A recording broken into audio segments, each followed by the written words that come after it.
Hello dear friends, मैं doctor कांचन तुरुक्कर। मैं स्त्री रोग तज्ञ और टेस्टी बेबी कंसल्टेंट हूँ और पिछले 10 वर्ष से पुणे में कार्यरत हूँ। आज हम प्रेगनेंसी का 37th वीक डिस्कस करने वाले हैं। तो ये जो 37th वीक है, इसमें हमारे बेबी में क्या क्या चेंजेस होते हैं, मदर में क्या क्या चेंजेस होते हैं, इसके बारे में हम इस वीडियो में बात करने वाले हैं। सो 37 वीक्स होते होते हमारा बेबी जो है, उसका हाइट जो है वो 49 सेंटीमीटर इतना हो गया है, 19 इंचेस इतना हमारा बेबी हो गया है। बेबी का जो वेट है वो 2.9 केजीज इतना हो जाता है। और हमारे बेबी में जो चेंजेस होते हैं उसमें बेसिकली फैट डिपोजिशन और वेट गेन जो है वो अभी काफ़ी रैपिडली होता है। बेबी का जो वेट है वो 30 ग्राम्स पर डे इसके हिसाब से बढ़ता है। फैट डिपोजिशन होने की वजह से बेबी के जो नीज और एल्बोज है वहाँ पे डंपलिंग भी आना चालू हो जाता है। बेबी ब्रीदिंग एक्सरसाइजेज अभी कर रहा है और ये जो ब्रीदिंग एक्सरसाइजेज है इसमें वो एमनियोटिक फ्लूइड जो है ये बेबी स्वेलो कर रहा है। तो इसकी वजह से एमनियोटिक फ्लूइड जो है वो स्वेलो करने की वजह से अगेन मेकोनियम जो है वो डेवलप हो रहा है। ये मेकोनियम मतलब कि बेबी जो फर्स्ट टाइम स्टूल पास करता है आफ्टर डिलीवरी उसके हम मेकोनियम करते हैं। ये ब्लैक और रेड कलर का होता है।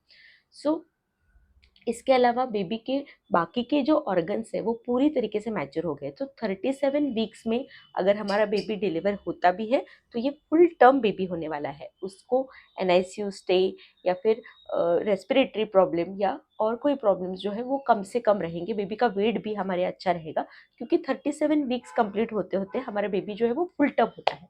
सो फुल टर्म हम कब बोलते हैं? जब 37 वीक्स के बाद अगर डिलीवरी होती है तो उसे हम फुल टर्म बोलते हैं। तो ये वीक्स हम कैसे कैलकुलेट करते हैं? जो लास्ट मेंस्ट्रुअल पीरियड आपका होता है वहाँ से हम लोग ये आपका जस्टेशन एज जो है वो कैलकुलेट करते हैं। काफ़ी मोबाइल्स पे ऐप भी होता है जिसमें हम लोग जस्टेशन एज जो है आप कैलकुलेट कर सकते हो। आपकी जस्टेशन एज कितनी है ये आपके लास्ट मेंस्ट्रुअल डेट आपको डालनी होती है और आपका जो डेट है प्रेजेंट डेट वो डालने के बाद आपको एक जस्टेशन एज जो है वो मिल जाता है। तो ये जस्टेशन एज कैलकुलेटर आपको गूगल में भी अवेलेबल रहेगा जिससे आपका प्रॉपर आपका जस्टेशन एज क्या है ये आप ज़रूर कैलकुलेट कर सकते हो। तो हम डॉक्टर्स भी मंथ्स के हिसाब से नहीं पर जो आपका जस्टेशन एज है उसके हिसाब से जनरली डिसीजंस लेते हैं और कैलकुलेट भी करते हैं। सो बेबी के डेवलपमेंट के बारे में हमने जाना। बेबी का जो लंग डेवलपमेंट है और ब्रेन डेवलपमेंट है ये जनरली थोड़ा एक लास्ट में होता है। और बेबी जब फर्स्ट टाइम क्राई करता है तो एक्चुअली फर्स्ट टाइम बेबी का जो क्राई है वो बेबी का एक फर्स्ट ब्रीथ है। मतलब बेबी पहली बार सांस ले रहा है, ये बेबी का फर्स्ट क्राई होता है। और ये बहुत ही ज़रूरी होता है कि पहले बेबी जो बॉर्न होता है तो उसका जो क्राई है वो स्ट्रॉन्ग होना, प्रॉपर होना, ये बहुत ही ज़रूरी होता है क्योंकि उसके ऊपर बेबी का बाकी का जो नियोनेटल पीरियड है वो कैसा जाएगा ये डिपेंड करता है। बेबी का जो ब्रेन डेवलपमेंट है वो एक 3 मंथ्स 3 इयर्स तक चलता है। मतलब बेबी बॉर्न होता है तो उसका ब्रेन तो डेवलप है लेकिन ये ब्रेन डेवलपमेंट है वो पूरे 3 इयर्स तक पूरा होने वाला है।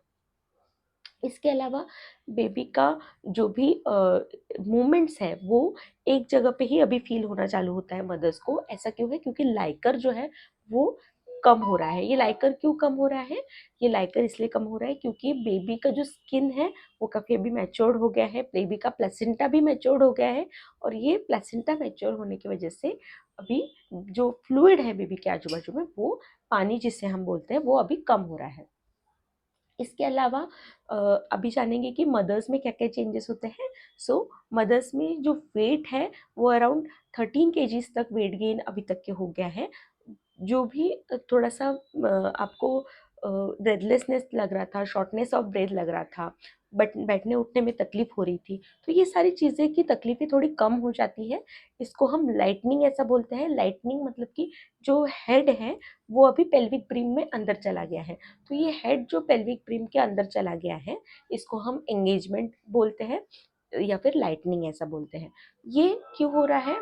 ये इसलिए हो रहा है क्योंकि जो बेबी है वो अभी डिलीवरी के लिए रेडी हो रहा है।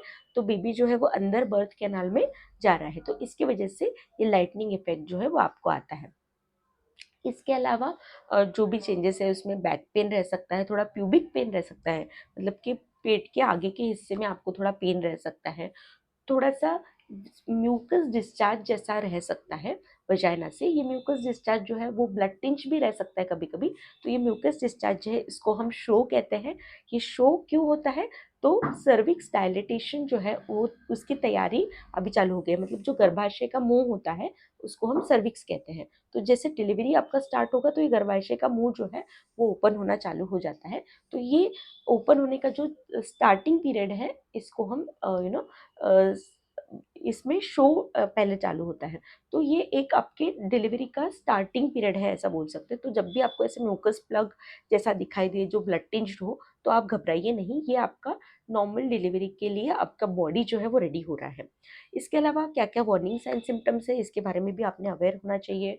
जैसे कि अगर आपको पेन्स हो रहे हैं, ये पेन्स जो है वो ट्रू कॉन्ट्रैक्शन है कैसे देखते हैं, तो ये रेगुलर बेसिस पे आते हैं। पेन्स जो है वो बढ़ जाता है, पहले जो कम पेन था वो अभी ज़्यादा बढ़ता है। और ये जो रेगुलर इंटरवल्स पे पेन आते हैं उसके साथ आपका पेट जो है वो कड़क हो जाता है, जिसे हम कॉन्ट्रैक्शंस ऐसे कहते हैं। तो ये ट्रू कॉन्ट्रैक्शंस होते हैं। इसके साथ म्यूकस प्लग जो बोला मैंने शो वो भी होता है। कभी कभी इसके साथ लीकिंग भी होता है, मतलब कि फ्लूइड जो है वो लीक हो जाता है। हर एक में ही ऐसा होगा ऐसा ज़रूरी नहीं है, पर लीकिंग हो सकता है।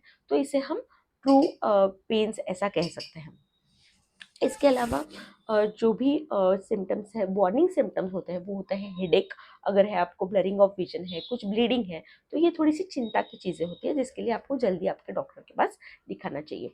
सो क्या क्या टेस्ट हम करवाते हैं जनरली? तो यूएसजी विद डॉपलर जनरली हम लोग कराते हैं। कुछ प्रॉब्लम है क्या बेबी में, हेड का पोजीशन बराबर है ना, बेबी के बाजू में लाइकर बराबर है ना, बेबी को मदर से ब्लड फ्लो बराबर जा रहा है ना प्लासेंटा के थ्रू, ये हम लोग यूएसजी विद डॉपलर में देखते हैं।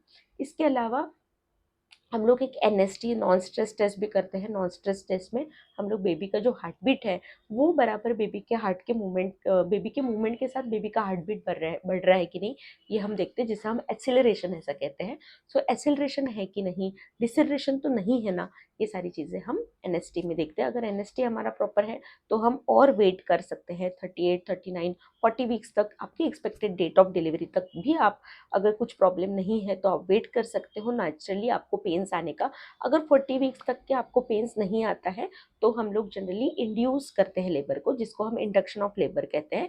इसके लिए हम कुछ सर्विप्राइम जेल या टैबलेट्स आपको दे सकते हैं। तो इंडक्शन ऑफ लेबर जो है एक तो हम 40 वीक्स पूरा होने के बाद करते हैं, या फिर अगर आपका 37 वीक्स पूरा हो गया और आपको कुछ हाई रिस्क है, जैसे आपका बीपी बढ़ा हुआ है, आपका शुगर बढ़ा हुआ है, आपके बेबी का जो थोड़ा पानी कम है, ऐसे केस में हम लोग इंडक्शन ऑफ लेबर करते हैं।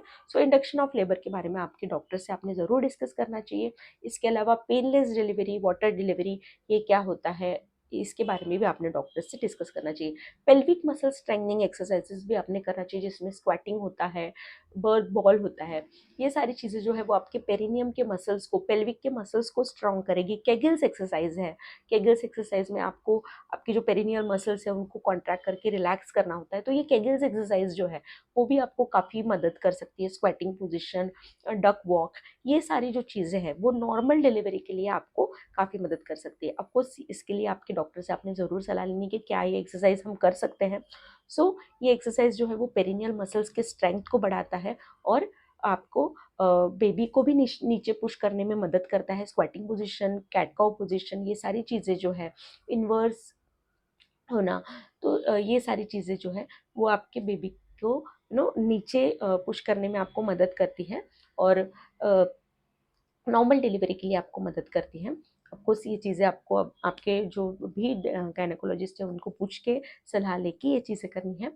और इसके अलावा आपकी जो भी हॉस्पिटल के लिए जाने की जो तैयारी है, मतलब कि आपका हॉस्पिटल बैग जिसमें आपका प्रॉपर मैटरनिटी का जो सामान है, आपके बेबी के शिशु के लिए जो सामान है, ये सारी चीज़ें भी आपको पूरी तरीके से पैक करनी है। आपका जो भी फाइनेंशियल तैयारी है वो भी आपको करनी है। शिशु के लिए आपको एनआईसीयू अगर लगने वाला है तो उसकी तैयारी आपको पूरी तरीके से करनी है। सो ये हो गया है 37 वीक्स के बारे में। 37 वीक्स में बेबी में, मदर में क्या क्या चेंजेस होते हैं, क्या क्या प्रिकॉशंस आपने लेने चाहिए, इसके बारे में हमने इस वीडियो में बात किया।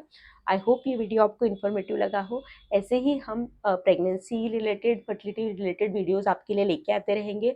अगर आपको हमारी वीडियोस पसंद आते हैं तो ज़रूर हमारे इस चैनल को सब्सक्राइब कीजिए। Thank you so much.